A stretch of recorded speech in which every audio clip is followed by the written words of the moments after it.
The default TPOD mode confuses many new pilots. Slewing up and down often moves the camera in a diagonal path, and the reason for this is that it's slave to the map.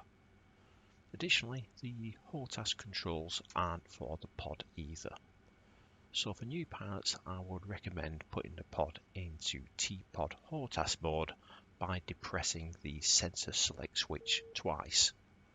And now, the slewing of the pod is just like any other aircraft, and the HOTAS buttons can be used for field of view and switching between TV and FLIR modes. Stick with the HOTAS mode until you are familiar with it before moving back to the default ground mode.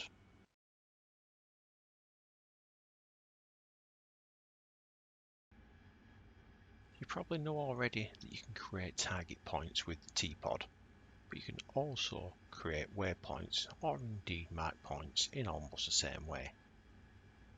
Simply locate somewhere with the pod and press TOO, and on the ODU select waypoint instead of target point. We can select the waypoint number as we wish, and that's it, done. A new waypoint's been created.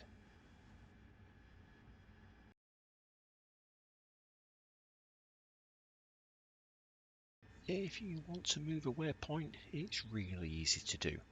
First of all, make sure you're in INS mode. Here we're in TPOD HOTAS mode, so we'll depress the sensor select switch twice and then forward to go into INS. Then we just need to hit data on the AHSD map and then just slew the map around. Once you're happy, hit data again and you've moved your waypoint.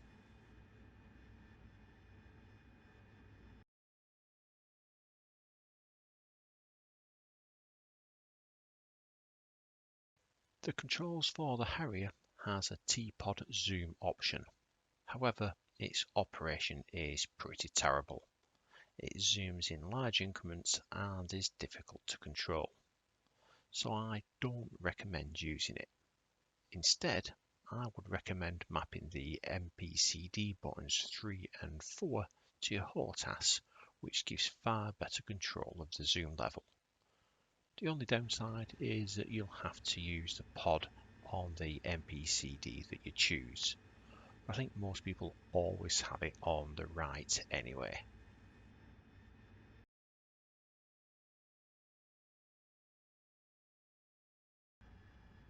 Many people think that the Harrier's range is poor, and at full throttle, at sea level, carrying 10 Rockeyes, you might only manage 250 miles. If you follow the speed and altitude as directed on the cruise page, you can actually fly a pretty impressive 1100 miles, starting on the runway and whilst carrying 8 500-pound bombs.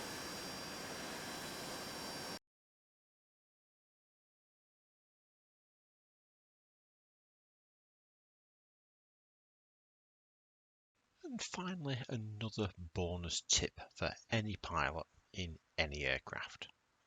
If you want to learn a new aircraft and be proficient in it, then learn the basics of the mission editor. The in-game and downloaded tutorials are all well and good, but you can guarantee that you'll spend most of your time starting the jet, flying to targets, and not a lot of time actually doing what you want to train on. The mission editor lets you set up simple missions really quickly. So if you want to learn to fire Mavericks, for example, you can set up your aircraft 15 miles from a row of tanks and be firing within a few seconds of the game starting. And a simple Control R, and you're back doing it again.